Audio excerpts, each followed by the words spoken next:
camarades, peuple d'Afrique, peuple du Mali, mes chers frères et sœurs du Liptako Gourmand, la meilleure nouvelle depuis la création de l'AES, chers camarades, vient de tomber. Frère, le Niger vole au secours du Mali concernant la fourniture d'électricité aux Maliens. Le Niger va fournir, chers camarades d'Afrique, 150 millions de litres de gasoil à l'entreprise EDM qui est chargée de fournir l'électricité aux Maliens. Chers camarades, affaire de courant Tegela Mali là, il y a le courant est coupé au Mali, ça c'est fini maintenant. Ça sera un mauvais souvenir. Abdraman Tiani est venu au secours d'Asmi Goïta. Eh bien, tout est réglé, tout va rentrer dans l'ordre incessamment. On écoute cette vidéo, vous n'allez pas croire. C'est pourquoi on dit l'Africain peut aider l'Africain. On n'a pas nécessairement besoin de Waworo pour nous imposer leur dictat. On écoute cette vidéo, j'ai camarade d'Afrique. Ce contrat de commercialisation porte concrètement sur quoi? C'est sur la fourniture de gasoil à la société EDM, l'énergie du Mali. L'année dernière, c'était 22 millions de litres qui étaient prévus. Ça s'est exécuté. Ça a été plus ou moins laborieux. Cette année, ça va être 150 millions de litres qui vont être acheminés. Et sur 12 mois. À partir d'aujourd'hui où nous allons signer ce contrat, on aura 12 mois pour livrer cette quantité. Maintenant, comment livrer cette quantité de façon fluide afin que ça se répercute sur la desserte de EDM, c'est ça que nous sommes en train de régler. Ce sont ces détails-là. La signature va commencer, va être faite aujourd'hui. Mais les premières quantités, évidemment, c'est dans les prochaines semaines qu'elles vont arriver, parce qu'il y a toute la logistique qu'il faut mettre en place, et c'est l'objet d'ailleurs de l'équipe qui est actuellement en train de travailler. Toute la logistique va être mise en place pour que, effectivement, les choses se passent très rapidement et que cela se ressente dans la fourniture de l'énergie par l'EDM. Parce que tout est question, effectivement, d'abord de ce combustible. C'est ça qui alimente les centrales. Et tant qu'il y a des difficultés dans l'approvisionnement de ce combustible, ça va se ressentir sur la desserte. On a une raffinerie qui est à Zender et c'est à partir de ça que nous faisons cet approvisionnement. Ça n'a rien à voir avec ce que nous sommes en train de faire actuellement, qui a commencé, l'exportation du brut. Mais dans ce cadre-là, et j'en ai informé son Excellence le chef de l'État, le président Tchani a demandé rapidement de mettre en place une raffinerie, une nouvelle raffinerie qui va se trouver à peu près 139 km de Niamey. Alors qu'actuellement, la cargaison qu'on prend, on la prend à peu près 950 km de Niamey.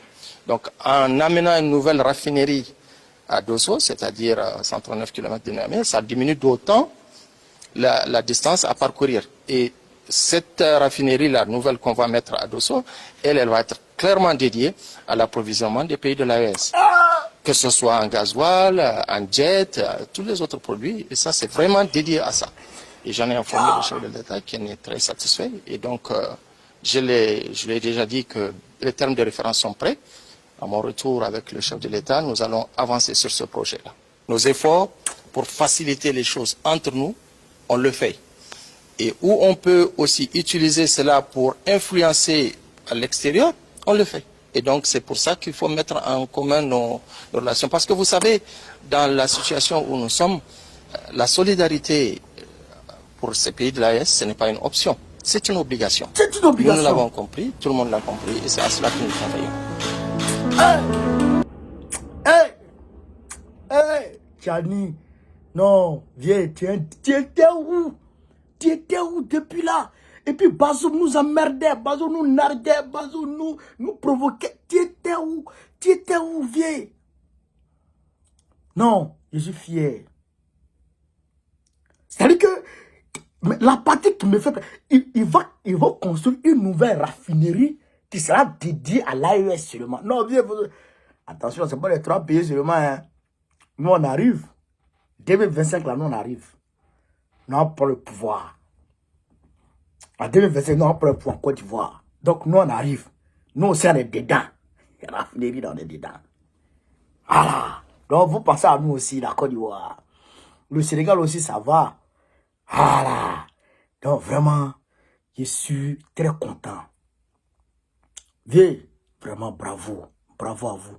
Chers camarades maliens, bon, aga dogu bana, courant tegen, c'est fini maintenant.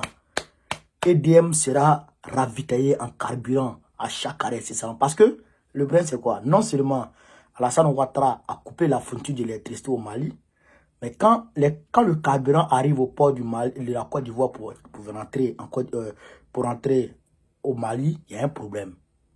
Maintenant, ceux qui quittent en Guinée, ça aussi c'est bizarre. Parce que Marou Doumbia est devenu comme ça. Donc, on ne peut pas lui faire confiance encore. Donc, le fait que le ravitaillement vient du Niger, c'est coup sûr. C'est coup sûr, il n'y a rien à faire. Très content. Partagez vidéo là. Le 11 mai 2024, on se prend à Lyon. Lyon, j'arrive. Lyon, la représentation PPACA arrive. Vous avez compris, le 11 mai, alertez tout le monde. Dites à tout le monde qu'on arrive à Lyon pour venir dire oui à Gbagbo. Parce que Gbagbo sera investi le 10 mai 2024. Le 10 mai, c'est un 10. Le 10 mai, c'est un 10. Le 10 mai, là, c'est un 10. Gbagbo sera investi. Quand Gbagbo sera investi, nous, on va aller à Lyon le 11. Parce que Lyon, c'est la ville historique de Gbagbo. C'est là-bas, il s'est marié pour la première fois. C'est là-bas, il a fait ses études. C'est là-bas, il a commencé réellement la politique. C'est là-bas. Lyon, c'est son histoire. Donc, on va se déplacer à Lyon de façon symbolique pour aller dire à Lyon, on est venu dire oui à Gbagbo ici. Et la campagne, bon, pas la campagne, et là, le schéma qu'on va déployer pour prendre le pouvoir, pour gagner les élections ici en France, on va élaborer ce schéma-là déjà à partir de Lyon. Et on va se déployer dans toute la France, chers camarades. Ateja, Atetimia. Partagez la vidéo. Vive l'Afrique libre. Vive le panafricanisme. Vive tous les présidents panafricains. Gbagbo, président de la République de 2025, Inch'Allah. On est ensemble, les gars.